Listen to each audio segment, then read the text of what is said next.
চলো আজকে আমরা কাঠের পাক গল্পটির সর্বশেষ যে অংশটুকু সেই অংশটুকু এই ভিডিওতে পড়ে নিই।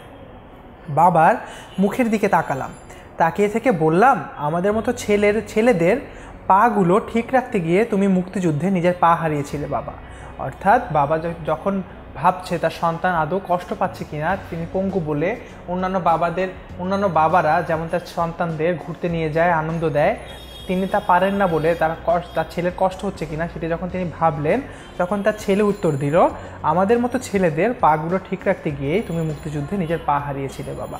তুমি নিজের পা অক্ষত রাখতে চাইলে আজ এই দেশে আমাদের মতো ছেলেরা তাদের দুটি পাই হারাতো। অর্থাৎ মুক্তিযুদ্ধ যদি না করতেন মুক্তিযোদ্ধারা তাদের জীবন বাজি রেখে, তাহলে কিন্তু আমাদের বর্তমান সময়ে আমরা যেমন স্বাচ্ছন্দ্যপূর্ণ জীবনযাপন করছি তা আমরা করতে পারতাম না। হয়তো বা আমরা সকলেই কেউ হাত হারাতাম কিংবা পা হারাতাম যুদ্ধের মাধ্যমে। অর্থাৎ মুক্তিযোদ্ধাদের কাছে কিন্তু আমরা অনেক ঋণী।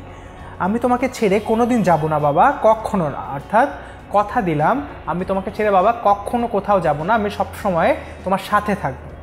আমার কথা শুনে বাবার কাঠের পা দুটো কেমন যেন থর থর করে কেঁপে উঠলো। অর্থাৎ আমার মনে হলো আমার কথাগুলো শুনে বাবার কাঠের পা দুটো থরথর করে কেঁপে উঠলো।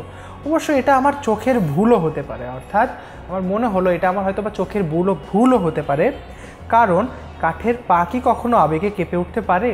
অর্থাৎ আমার মনে হলো এটি হয়তো আমার চোখের ভুল, কারণ কাঠের পা কি কখনো আদৌ আবেগে কেঁপে উঠতে পারে?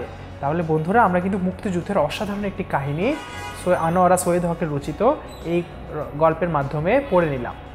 তাহলে বন্ধুরা, তোমাদের কোনো প্রশ্ন থাকলে এই গল্প সম্পর্কে কিংবা কিছু বুঝতে না পারলে আমাদেরকে অবশ্যই কমেন্ট সেকশনে জানিয়ে দেবে।